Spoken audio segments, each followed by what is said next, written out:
Hey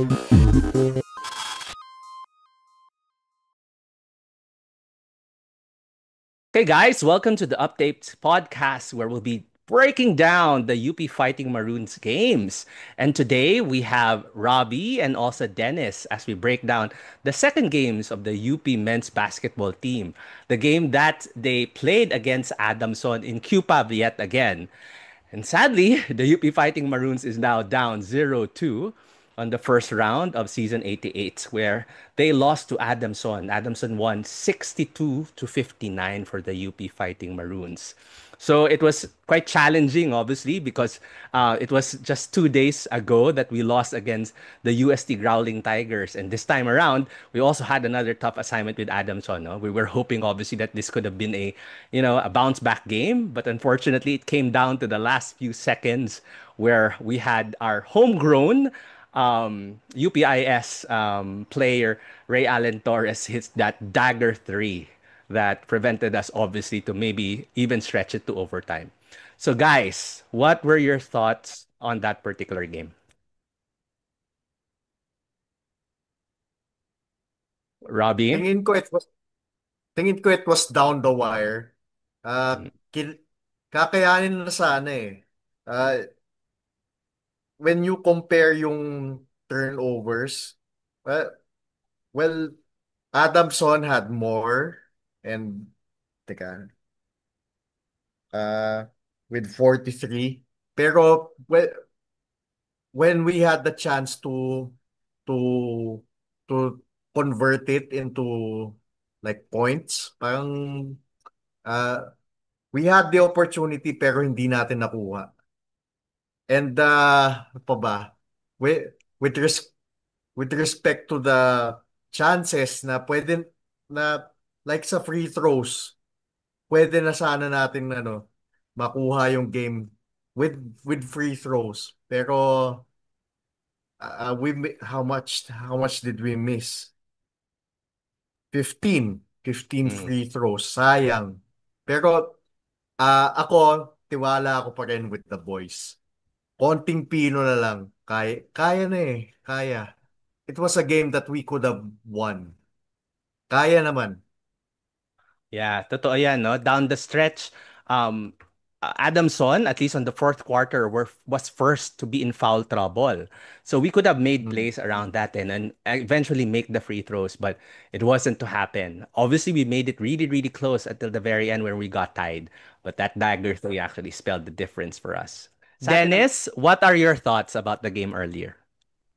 Um, ang ano kasi doon, parang siyempre after a game na natalo tayo nung sa last Sunday, lahat ng tayo expect na babawi talaga to. And Mm, in the first three quarters, siyempre medyo natataranta rin yung mga tao, pero nabuhayan niya kasi pagdating ng last quarter, yung tumikit talaga yung numbers, lalo na sa last 10 seconds na halos nag-tie na yon. Tapos in-expect ng tao na okay, pwede ito mag-overtime ka na lang or ganyan. Kaso nga, nung bigla nag 3 points na, yan, nalaglag na talaga yung mga tao na, wow, bakit naulit na naman yung experience natin na nung Sunday na natalo na naman tayo. Parang sayang kasi nga we had already the opportunity yung stretch na yon, tapos nawala pa yung sa atin yung chance kahit na sa last 10 to 15 seconds na nag-expect kami na ma makukuha natin yung points. Eh, isipin mo na nandun ako sa likod ng ring kung saan nagsushoot yung Adamson. So nung pumasok yung bola, parang nalaglag kami eh. Parang, ano nangyari? Parang lahat kami na-expect na kahit papaano, sana na-maintain yung points, tapos bumalik sa atin yung bola na naagaw nila. Kaso, yun, nangyari. Umalagwa yung 3 points na. Lalong nawala talaga yung chance na makuha yun. yeah.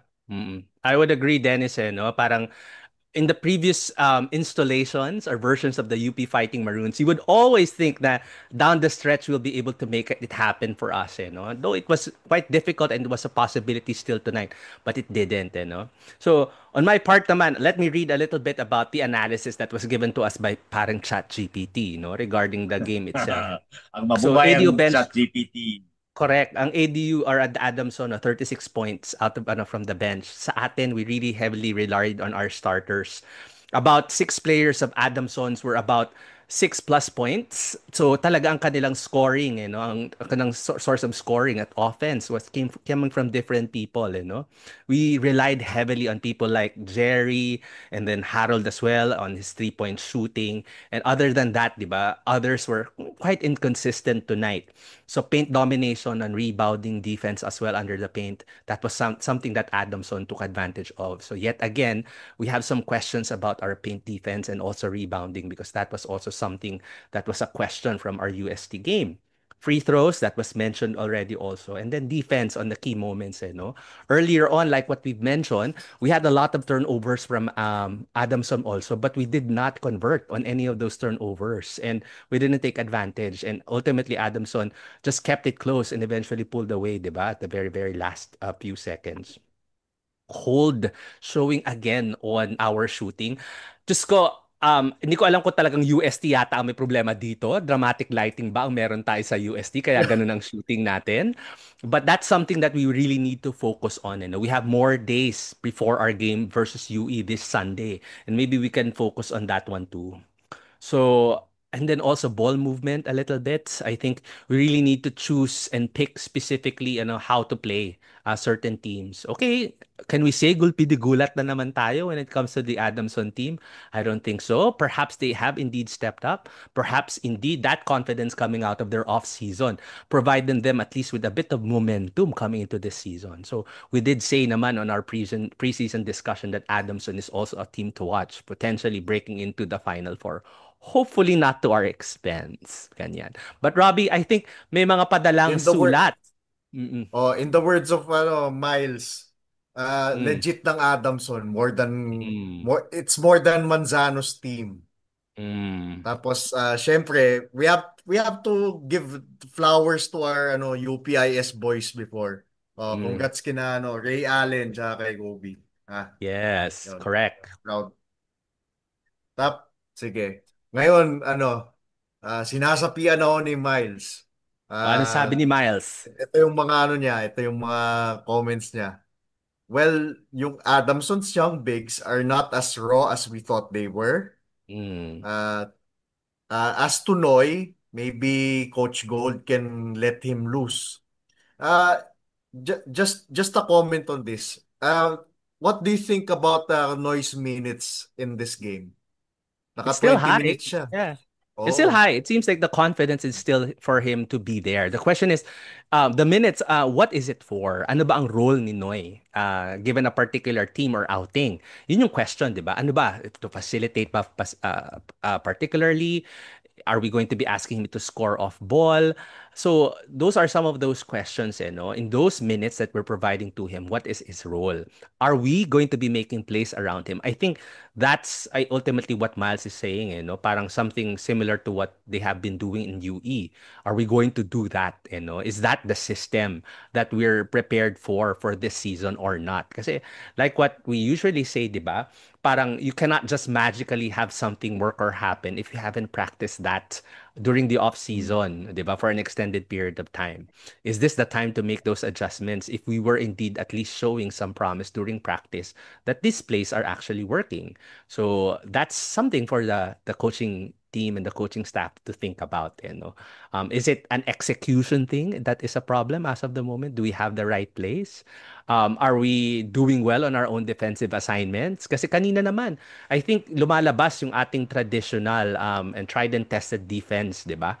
Kasi ang daming Mm. turnovers ng 'di ba? Nag-expire yung clock nila. But at the tail end, 'di Yeah. ba, are we able to execute that consistently? And are we able to produce points out of those turnovers, yes or no? Mhm. Well, Ano to be pa sabi fair, ni Miles? okay Mhm. naman sabi nga ni Miles, defended well up Okay. to the last shot. Pero Okay. wala eh. Kudos kina Franzman siya kay Torres. Talagang down the Yeah. wire, they just executed well.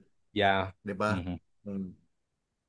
Ano pa sabi ni Si Miles? Science si Ray, no? Si Noy, yeah, he was playing 20 minutes dun sa game, pero wala siyang Mm. nakuhang points. Kahit na dun sa free throws niya,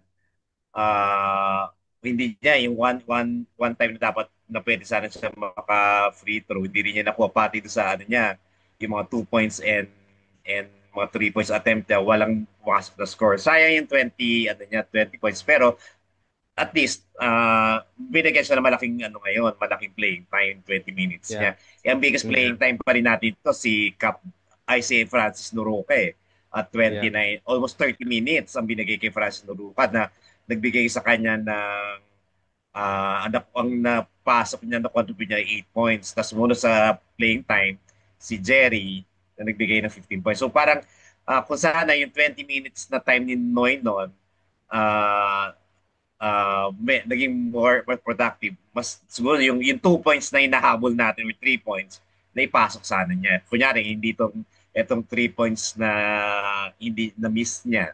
Sayang din yun. Sa kami, ano nito, yung mga free Yeah. throws. Yeah. Pero sa UE, he was being let loose. Tumitibay yung loob niya na tumira, di ba?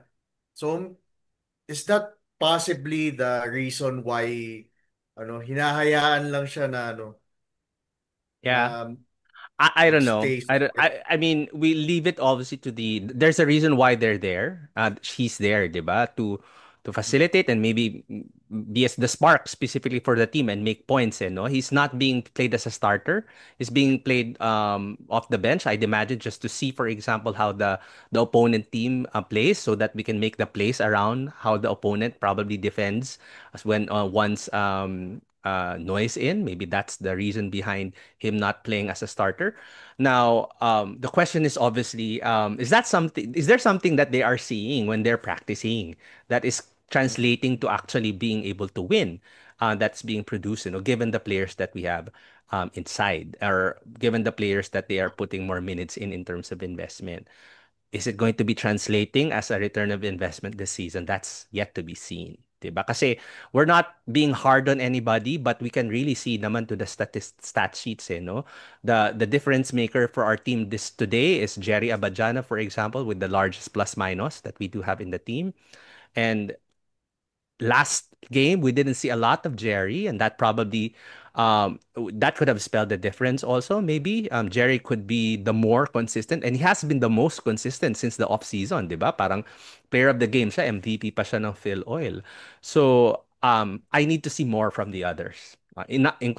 Yes, including Ray, but then also from the rest of the team, 'di ba? So, tibayan natin Gani, 'di ba? Nasaan ang Gani na alam mo 'yon, nagpi-POG nung off-season, for example. Tibayan natin Sean, tibayan natin alam mo 'yon, Terrence, tibayan natin Harold. We need obviously that win that will happen this Sunday. Kiniklaim na natin 'yon. No more excuses, hindi na QPAV. 'Di ba? Familiar territory na, Araneta. And versus a team also yet to find their win this particular season. So, baka maunahan pa tayo, wag naman sana. Okay? Ano pa sabi ni Miles dito? So, sabi niya na Kailangan we ng need go-to guy. Someone to go-to take, guy. who will take charge. Kayo, I think do you think na meron na tayong go-to guy? Someone who will take charge the I game. think I think nakikita ko naman na meron. Baka hindi pa lang din nagta-translate Para to actually mag-shine. something in the statistics. Yes. I think meron naman Yeah. tayo, and historically they have provided that as a go-to guy, but it's just not happening during these last two games, I think.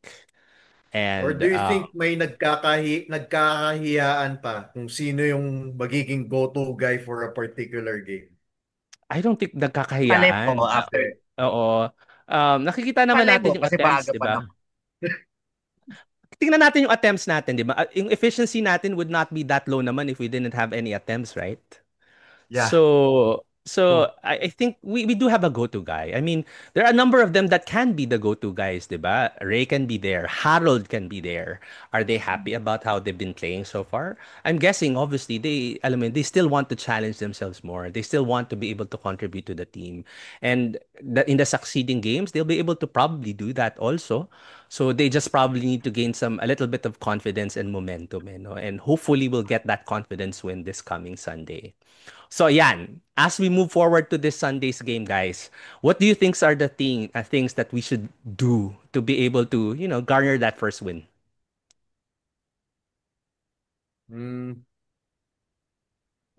Yung free throws. Kasi sayang mga Free free throws. throws natin dito, di ba? Parang Ang Yeah. daming free throws kanina. Kung napasok sana yung mga yun, yung 3 points na nagmatter sa dulo, sana hindi umabot ng ganon.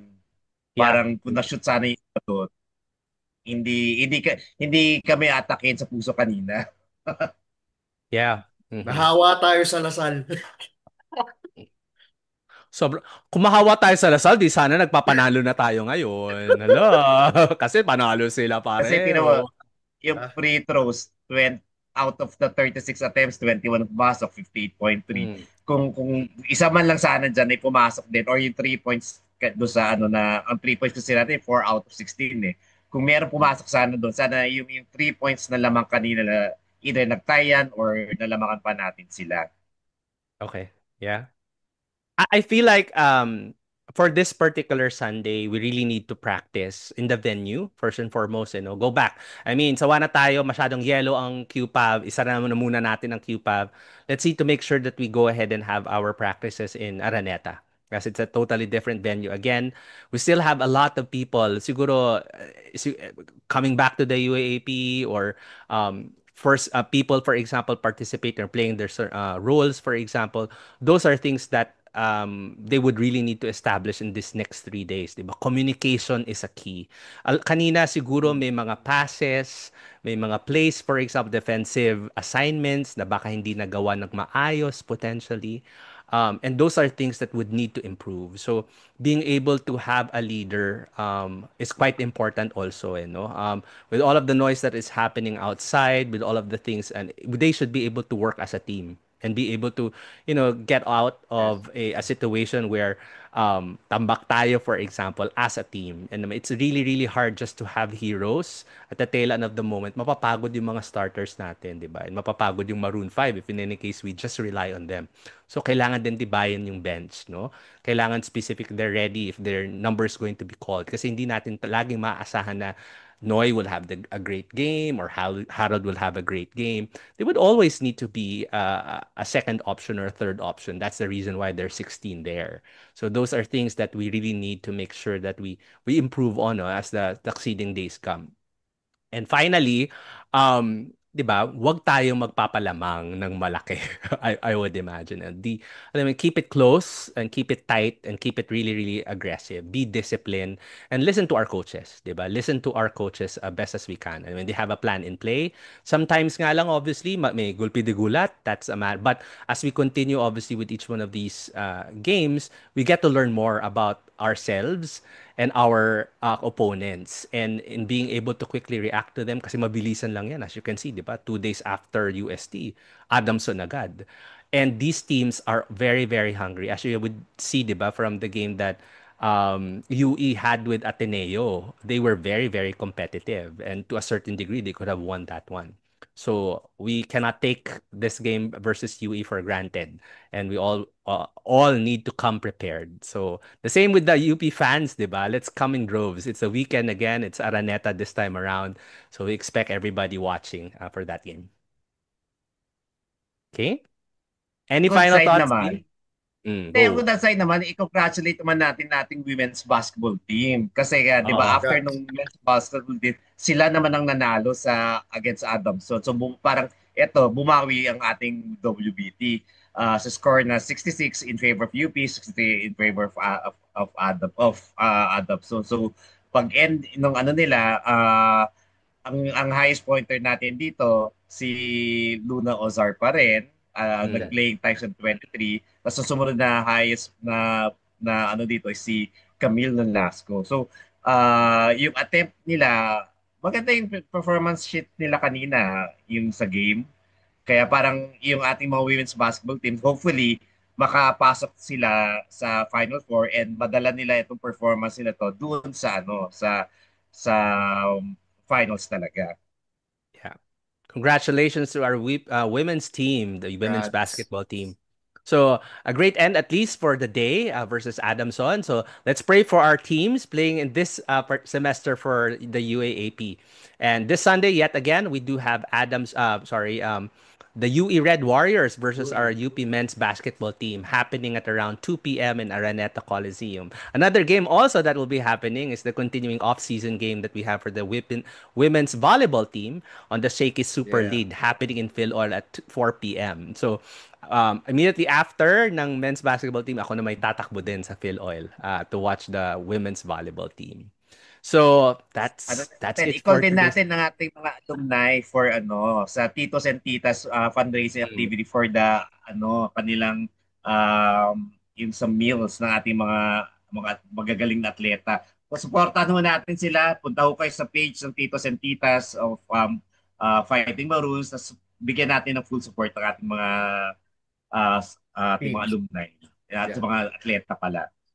Yeah, it's still a very long season. It's just the first semester. There's a lot of games to be played, and let's make sure that we support our teams, win or lose, of course. And thank you as well for the people that stayed over after the men's basketball game to watch the women's basketball team as well versus Adamson. And kudos to you. Babuhay tayo, scholar ng bayan. At ituloy lang natin ang laban inside and outside the court. So that's it for this episode. Like and subscribe the Uptakes podcast. And as always, UP Fight team, UP Fight. We fight. Let's go, Bye. boys. Woo!